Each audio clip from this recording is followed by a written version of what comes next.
ஆரோக்கியமான உணவு பழக்கத்தின் முக்கியத்துவத்தை விளக்கும் ஒரு குட்டி கதை இதோ.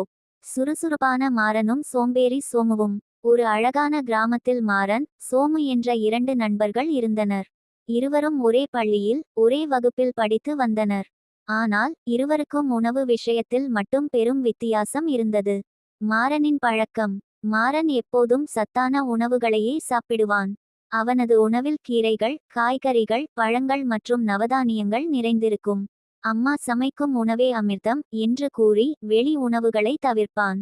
தினமும் அதிகாலையில் எழுந்து உடற்பயிற்சி செய்வான். சோமுவின் பழக்கம். சோமுவுக்கு காய்கறிகள் என்றாலே பிடிக்காது. அவன் எப்போதும் துரித உணவுகளான ஃபாஸ்ட் ஃபுட், பீட்சா, பர்கர் மற்றும் அதிக எண்ணெய் கலந்த பலகாரங்களையே விரும்பிச் சாப்பிடுவான்.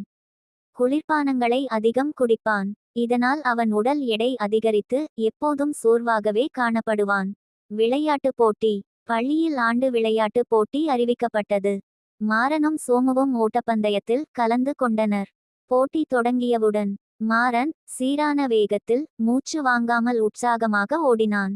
சோமு சிறிது தூரம் ஓடியதற்கே அவனுக்கு மூச்சு வாங்கியது. கால்கள் வலிக்கத் தொடங்கின.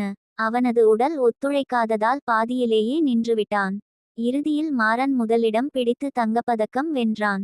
சோமு சோகத்துடன் ஓரமாக அமர்ந்திருந்தான். சோமுவின் மாற்றம். மாறன் சோமுவிடம் வந்து, நண்பா, உன் சோர்வுக்கு காரணம் உன் உணவு பழக்கம்தான். சத்தான உணவுகள் தான் நம் உடலுக்கு தேவையான ஆற்றலை தருகின்றன. நீ இனிப்பையையும் எண்ணெய் உணவுகளையும் குறைத்து கொண்டு காய்கறிகளை சாப்பிடு. அப்போது தான் நீயும் என்னைப் போல பலசாலியாக முடியும் என்று அன்பாக கூறினான்.